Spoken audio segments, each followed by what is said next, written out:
It's cold as always, but a beautiful day. Did you girls hear about the police standoff in Alberta on Wednesday? I actually think I did. Wasn't there some guy threatening to kill people? Yeah, he threatened to kill anyone that entered his house. After 7 hours, when the police realized he'd fallen asleep, they were able to go in and arrest him. Sounds like quite the kerfuffle, eh? Yeah. Well, police in Ottawa had their own situation this week when their website got hacked. They were luckily able to restore it, but not before this picture was released. This dancing yellow banana addresses Joel Demore, an officer on the Ottawa Police Force. The hackers claiming responsibility for this call themselves anonymous. What exactly do they want? The message is unclear, but the Ottawa police are working to solve this mystery. Have you noticed the increase of cyber attacks lately? Yes. I feel like they've been popping up all over the place. Well, sorry, but the United States started it when the computer professional Edward Snowden leaked private information about the National Security Agency. I feel like this led to the rise of hacktivism everywhere, even here in Canada. Well, the next major scandal involved the photos of celebrities, including our very own Avril Lavigne.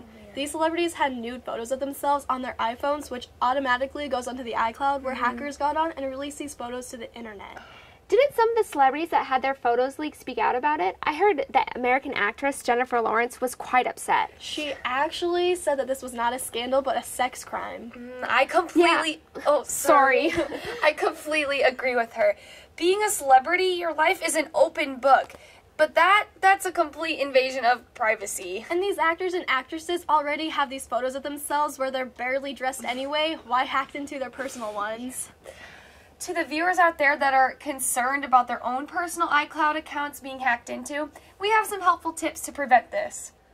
Never click on unknown or non-credible emails, attachments, or downloads, even if it is advertising maple syrup. Never use the same password across multiple devices or accounts, and never give out your passwords to other people, even your grandma. The people at Sony definitely could have used these tips. Americans had even more trouble in the past few months with the Sony scandal, and this hacking got dangerous. You wouldn't have these kind of issues with us Canucks. Sony was set to release a film called The Interview, which is about the assassination of North Korean leader Kim Jong-un. This raised some major controversy because North Koreans were not happy.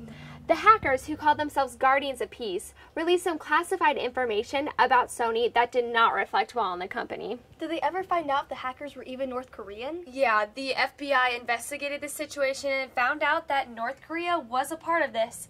The North Korean hackers even threatened every movie theater that was going to show the Interview movie. I sure hope no theaters took that risk, eh? No, only a few ended up showing it anyway. I don't know what's worse, the threat of a North Korean bomb or a stupid movie that bombs. Well, we're going to hand it over to Faithfully with the weather. Let's see how much snow we're going to get this week. Hey, thanks guys. Today here in Alberta, it is looking kind of cold, and I'm assuming there will be some snow coming in. Taking a closer look, there will be a high of negative 21 degrees centigrade. You don't see this type of warm weather every day in Canada. It looks like a warm front might be moving in. But this high won't give you a let's take a trip to the beach kind of day. The weather may possibly drop to a negative 36 degrees overnight. You may be shocked hearing this, but there are high chances of Alberta getting up to 83.5 centimeters of snow the rest of this week, nearing record snowfall for this time of year. Looking at tomorrow's weather, we will make a break from the negatives with a positive 2 degrees, so make the most of it while you can. In terms of alerts and warnings, watch for severe drifting, whiteouts affecting both ground and air travel, and as usual, look both ways at those caribou crossings. There's no escape from the cold for a while now, folks, so make sure to bundle up.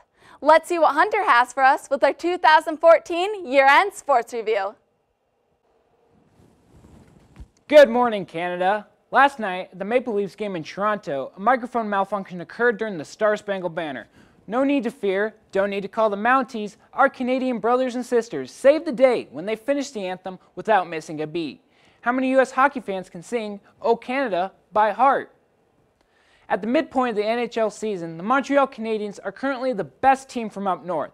The Flames, Canucks, Jets, and Maple Leafs are still in the playoff hunt, while the Senators and Oilers are already looking forward to next season.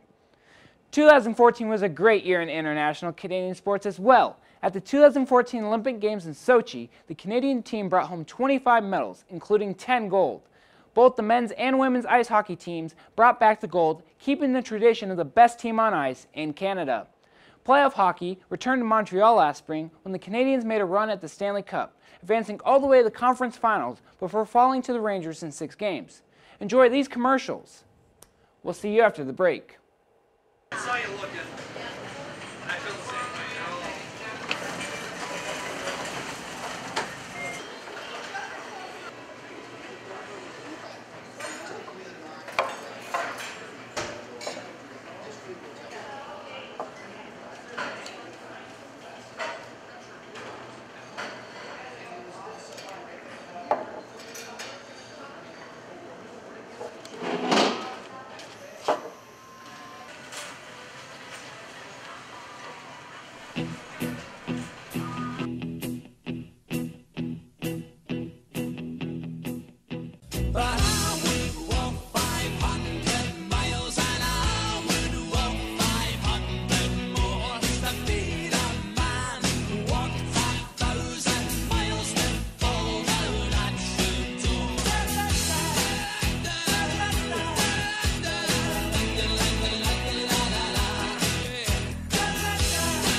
Real good maple syrup. It's what we're about.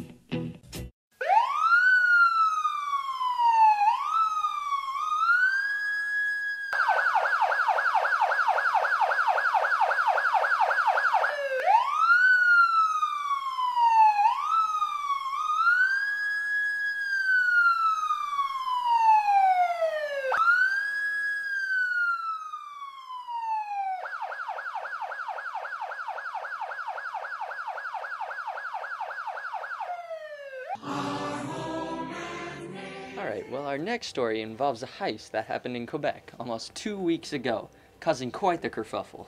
Oh yeah, I think I read about this before. Kind of reminded me of a movie. Are we thinking of the same movie here? I think we are. You know that movie, Ocean's Italian 11? Job? Oh, you know, Ocean's 11, Italian yeah. Job. You know, I mean, I understand. It's a good 'cause, movie I mean, with, it's got, like, you know, the heist casino, and the thievery and money. good yeah. gunfights. You know, it's a good movie. It's a good movie. Anyway, these thieves in this heist, they didn't steal money. Nope. Or gems, or jewels of any kind. They stole Canadian maple syrup. It's a big deal. For those of you that haven't had Canadian maple syrup, it's really good. It's like, definitely worth the equivalent in gold. It's heaven on earth. So, how much of this syrup did they steal, Brent? They stole about $18 million. $18 million. And police have told us that they have recovered about 70% of the stolen syrup. My only question is, what's with the other 45%? You mean 30%, right? Yeah, 30%. So, what do you think happened to the syrup? I honestly think that the thieves could have sold the maple syrup, like on the black market or something like that. In like large cities in the area, possibly even in the United States. You know. So, you know what I think? I think that the thieves probably ate it. Really? Yeah, it's good maple syrup. Have you ever tried it? That's a lot of syrup, though. That's a lot. $18 million worth?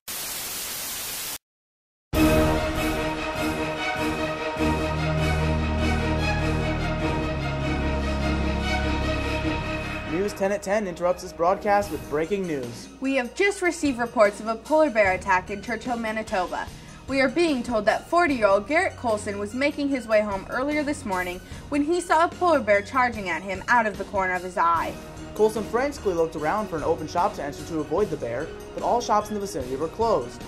Colson, realizing he was out of options, turned around and waved his arms above his head in an attempt to startle the creature. Eventually, Colson was trapped on the porch of a local bakery with nowhere else to go. The young polar bear, standing at a mere 1.5 meters tall, had Colson pinned against the door and took a swipe at him. While Colson was recovering from the blow, the bear sunk his maw into Colson's hip. Desperate and in pain, Colson dug through his pockets to find something to fend off the bear. He pulled out his phone and reflected the sunlight off the screen of the phone into the bear's eyes, startling the tiny beast. The bear stumbled backwards, hitting a pot that was sitting on the porch. The pot fell off the porch, creating a distraction for Colson to escape. The bear has not been caught, and we do not want anyone else getting injured. Because of this attack, we are asking all residents of Churchill and the surrounding areas to stay indoors and be safe. Sorry for the interruption. We'll now return to your scheduled programming.